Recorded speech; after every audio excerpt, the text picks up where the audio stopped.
Jason Rantz joins us. These are not peaceful protesters. Why is Portland allowing this chaos to continue? Because I think they believe it benefits them politically. On the one hand, you've got all of these propagandists out there like Nicholas Kristof of the New York Times and frankly every member of Congress representing Oregon going miles away from the ICE facility, taking videos in the middle of the day and claiming, what crime? There's nothing happening here. They're doing it disingenuously, but they think it earns them some points. But a more insidious strategy I think that's underway right now is that the city of Portland has been trying to essentially evict ICE from this particular facility because they claim that they've been operating in violation of their agreement, which would say you can't hold on to an illegal immigrant at that facility for more than 12 hours.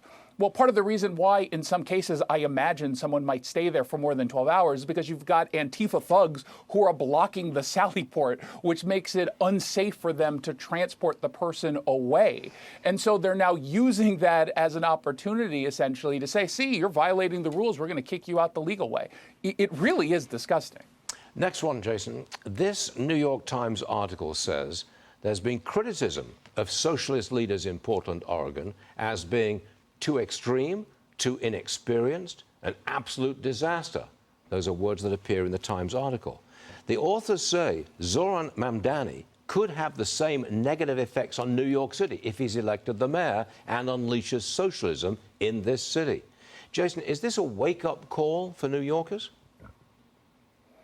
Oh, I don't know if it's a wake-up call at this point, because it's not like we haven't known this about Portland and really the Pacific Northwest in general. This is nothing new that the council is leaning into some of the worst ideas coming from socialists. This is just maybe on display for a bigger audience than perhaps in the past. Kudos to the New York Times for actually writing this. But if you think what's happening in Portland is a disaster, just wait until you get Mamdani in New York. New York is not Portland. There's a lot more on the line, both symbolically, financially, and people are going to figure out rather quickly if he becomes mayor, and it seems like he's going to become mayor, what this actually will do. And as I've said before, while I don't want to see people suffer in New York, you sometimes need that level of failure before people truly wake up that a movement is dangerous, and perhaps that's the one good thing that could come out of it. By the way, Zohran Mamdani this morning put out a statement, because this is October the 7th, it's the second anniversary.